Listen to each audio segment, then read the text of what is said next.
Salve, salve, galerinha, nós aqui outra vez para trabalharmos um pouquinho aí o nosso conteúdo de feudalismo, né? Hoje eu estou projetando para vocês um mapa mental sobre o feudalismo, né? Onde nós temos aí alguns apontamentos chave, né? Algumas palavras-chave aí que nos remetem a conteúdos que nós já estudamos sobre esse sistema, né, que é o sistema feudal, e outros que nós iremos abordar quando estivermos aí trabalhando com a Baixa Idade Média. E para a videoaula dessa semana, o professor vai comentar com vocês aí os exercícios da hora de estudo desta unidade que nós estamos fechando, né, que é a unidade de número 11, né? Essas atividades vocês encontrarão lá na página 15, né? Página 15 e página 16, então nós estaremos desenvolvendo aí essas atividades, tá? Gostaria que vocês colocassem aí próximo a apostila, né? São atividades discursivas que nos favorecem aí, né, a resolução nesse momento, né, através dessa videoaula. E o importante é estar acompanhando aí a leitura que o professor vai fazer de cada uma dessas questões, e a análise, né, das respostas, né, que seriam as respostas corretas aí de cada uma dessas questões, tá ok? Então vamos lá, ó. A primeira questão diz assim para nós: leia o texto a seguir. A partir do século IV e V, o Império Romano tinha se tornado cristão, depois que os imperadores romanos se converteram, o que significou o fim do paganismo. Essa era a palavra usada pelos cristãos para designar a religião romana com seus inúmeros deuses e deusas. Então, o paganismo desaparece mais ou menos rapidamente, sem dúvida nunca por completo, e, pouco a pouco, vai deixando lugar para o cristianismo. Os múltiplos deuses pagãos são substituídos por um único Deus, o da Bíblia, Antigo e Novo Testamento. Embora o Deus dos cristãos compreendam três pessoas: o Pai, o Filho e o Espírito Santo. E os próprios bárbaros se batizam para se tornarem cristãos. Na França, o mais famoso convertido é um rei franco, do qual vocês já têm ouvido falar, Clovis, por volta do ano de 500 depois de Cristo. Texto, né, do Jacques Le Goff. Comentei com vocês nas nossas aulas e videoaulas que textos do Le Goff vai ser bastante comum, né, dentro desse contexto de feudalismo, até porque ele é um grande medievalista. Especificamente, esse texto é tirado de um livro que o Le Goff fez voltado, né, para os colegiais mesmo, para os estudantes do nível primário e secundário, né, e ele deu esse título de A Idade Média, né, o título do livro, A Idade Média explicada aos meus filhos. Diga-se de passagem, um livro de uma leitura muito fácil e muito gostosa, né? O Le Goff, ele escreve como se ele estivesse conversando realmente ali com os filhos e com os netos dele, tá? Então, ó, com base no texto, analise as seguintes afirmações. Então, a primeira: a Igreja cristã, por meio de uma aliança com alguns reinos bárbaros, conseguiu consolidar seu domínio espiritual e cultural na Europa Ocidental. Número 2. A conversão de Clovis e dos francos é uma evidência do completo desaparecimento do paganismo e das práticas religiosas dos bárbaros. Número 3. A cultura cristã conseguiu se sobrepor a todos os rituais pagãos que existiam na Europa, tornando a era medieval uma época de tranquilidade religiosa. Número 4. O cristianismo, apesar de proclamar a união de três pessoas distintas formando um só Deus, promoveu o fortalecimento de um monoteísmo durante a Idade Média. Então nós temos quatro afirmativas, né, que à luz dos nossos conhecimentos acerca da Idade Média e do feudalismo, e também nos remetendo àquilo que o texto do Le Goff nos apresenta, nós devemos considerar ali quais questões podem ser consideradas corretas, né? Então, quais estão corretas? Quais afirmativas estão corretas, né? Então, veja bem, ó, vou apontar para vocês as corretas. As corretas é a 1 e a 4. Sendo que a 2 e a 3 nós devemos considerá-las incorretas. Vou fazer a explicação do porquê que elas estão incorretas. Ó, veja bem, a 2 fala que a conversão do Clovis e dos francos ao cristianismo eliminou né, qualquer rastro de paganismo, né, existente ali na Europa ocidental medieval. Isso não é algo verídico, uma vez que a igreja, ao longo de todo o período medieval, ela teve que enfrentar aí a permanência de outras práticas religiosas, de outros ritos religiosos, que eles tratavam como ritos pagãos, né? E muitas vezes eram perseguidos até mesmo pela igreja através do Tribunal do Santo Ofício da Inquisição. Isso para 2. Para 3, né? A 3 ela fala para nós que o cristianismo ele trouxe uma tranquilidade religiosa, né? Ela se sobrepôs aos rituais pagãos, trazendo uma tranquilidade religiosa para o período medieval. Também não corresponde, né, a uma questão verdadeira, uma vez que a Idade Média foi um período de bastante turbulência nos aspectos religiosos também. Podemos citar a própria atuação, né, da Inquisição medieval, que teve muito trabalho em busca, né, de tentar consolidar aí o monoteísmo cristão, né, e a perseguição a qualquer outra doutrina que divergisse aí das práticas do cristianismo católico, né? Bom, a próxima, a número 2, nós vamos ver um fragmento também, né? A casa de Deus, que acreditam uma, está, pois, dividida em 3. Uns oram, outros combatem, outros, enfim, trabalham. Oratores, belatores e laboratores. O professor apontou isso para vocês também nas lives que nós tivemos aí anteriormente, né? Essas 3 partes que coexistem não suportam ser separadas. Os serviços prestados por uma são a condição das obras das outras 2. Cada um, por sua vez, encarrega-se de aliviar o conjunto. Por conseguinte, este triplo conjunto não deixa de ser um. E é assim que a lei pode triunfar e o mundo gozar de paz. Um texto, né, medieval, né? Aqui nós temos o texto que eu também tentei me referir para vocês na live, mas eu não me recordava exatamente, né, do clérigo, né? Mas o clérigo é Aldalberon de Laon, onde nós encontramos esse texto, né? Num livro, né, num texto escrito pelo Duby, Georges Duby, né? As 3 ordens ou imaginário do feudalismo. Essa citação, né, encontra-se num livro, né, de Maria Guadalupe Pedreiro Sanches, né? Esse texto do Georges Duby, né? História da Idade Média, textos e testemunhas, é uma coletânea, né, da Maria Guadalupe Pedreiro Sanches. Georges Duby também é um cara que tem alguns escritos bastante significativos sobre o período medieval, né? Não é propriamente dito tão medievalista quanto o Le Goff, mas ele tem textos aí que são bem, né, escritos bem significativos do período medieval, tá? Bom, de acordo com a leitura dos textos e seus estudos, analise as afirmativas. São 3 afirmativas para nós, né? 1. A organização da sociedade feudal estava estritamente relacionada com a religião.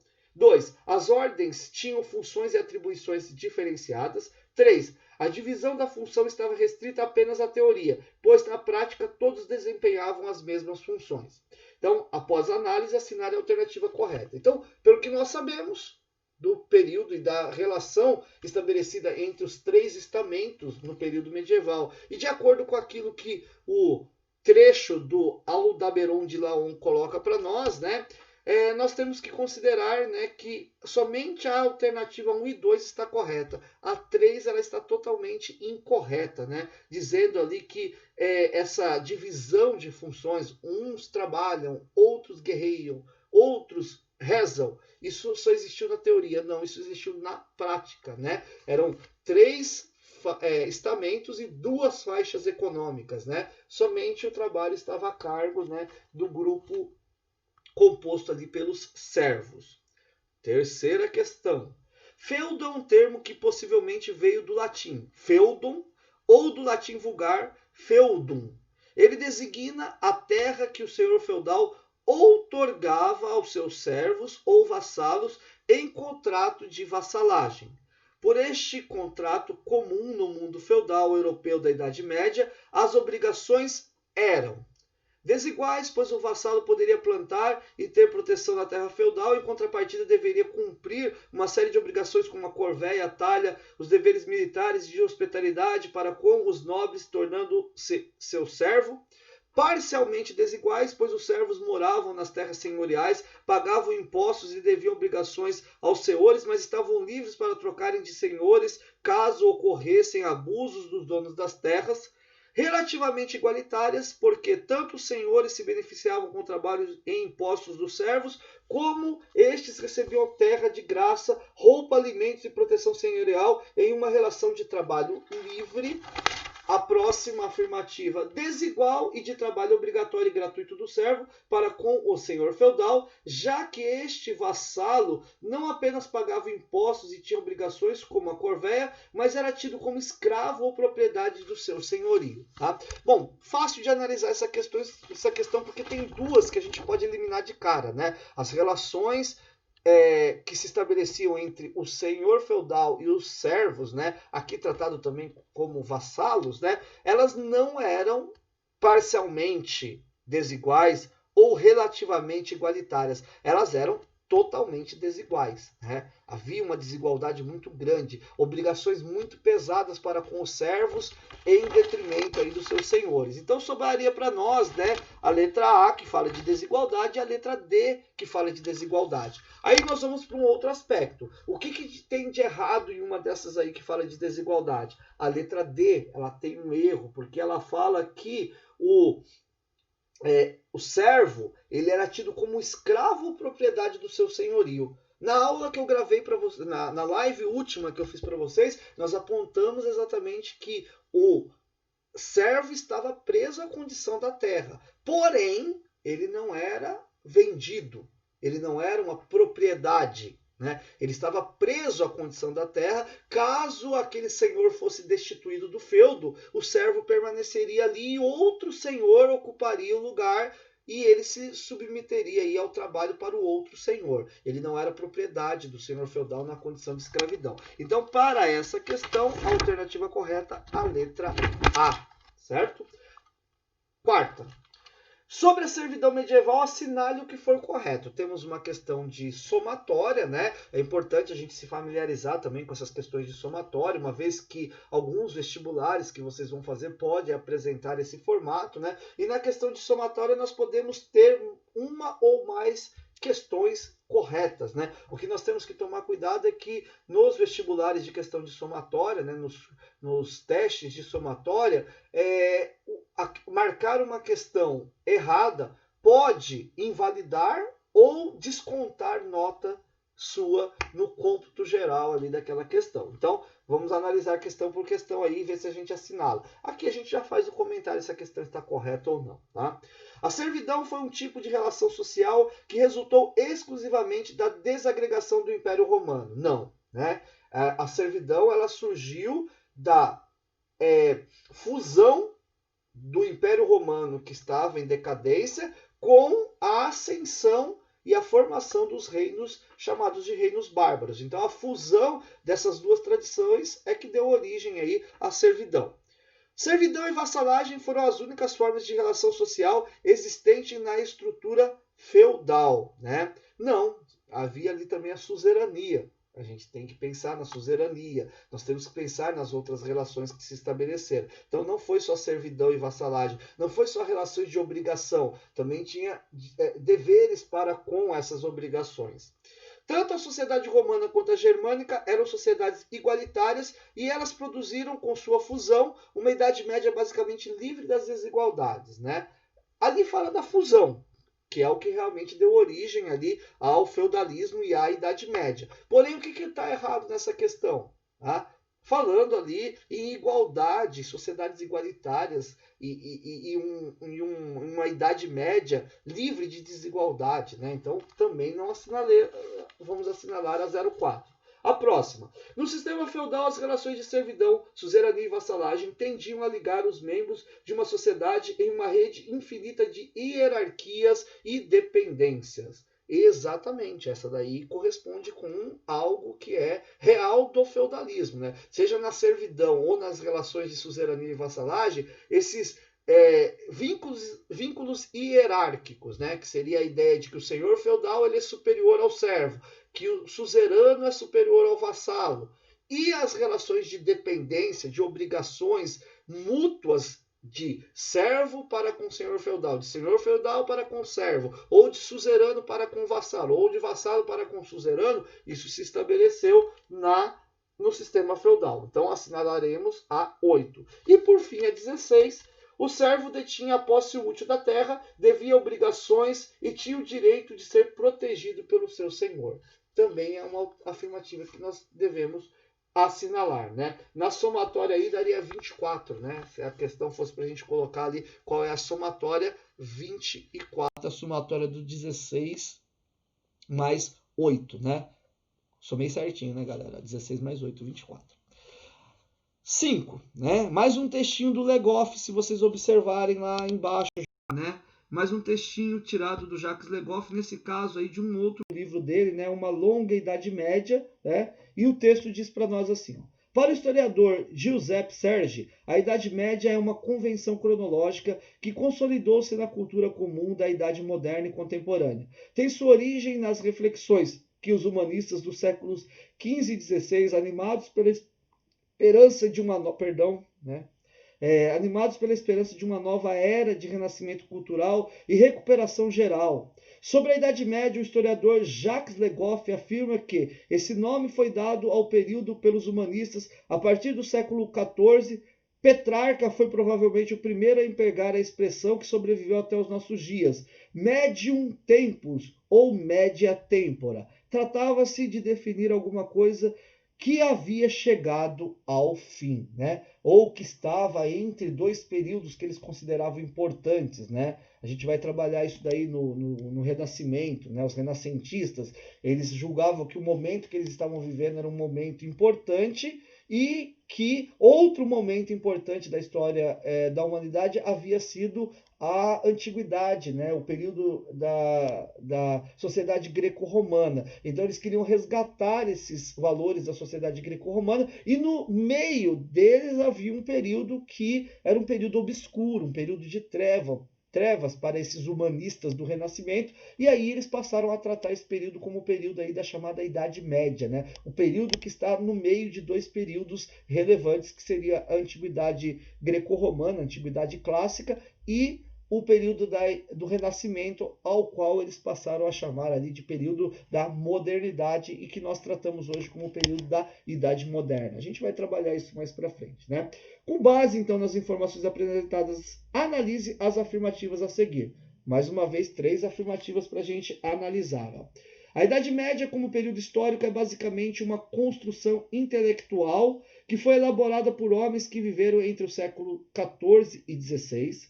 Pode-se considerar que a Idade Média é uma denominação pejorativa, pois foi empregada pelos humanistas para qualificar um obscuro período intermediário entre a antiguidade e o presente em que viviam. E, por fim, né, a terceira, atualmente, em razões de novas descobertas arqueológicas e de novas evidências, como documentos até então desconhecidos, é inegável que a Idade Média foi realmente um período obscuro, uma idade, né, ou uma era das trevas. Então, de acordo com a análise, pode-se afirmar que quais afirmativas estão corretas, né? A gente tem que observar.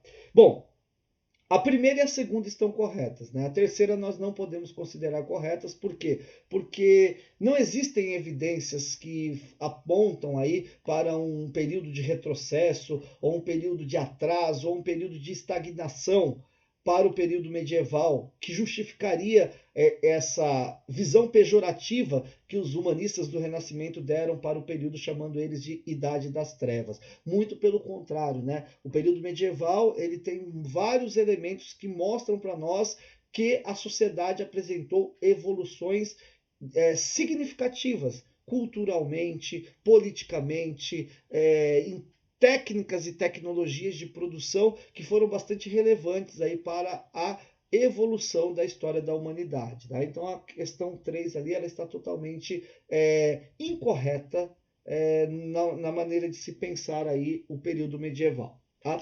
E chegando ao fim das nossas análises aqui e da nossa videoaula dessa semana, né? A questão 6 pede para a gente fazer ali uma análise de itens em relação ao feudalismo e ao período medieval. Tá? 4 afirmativas. Vamos para a leitura?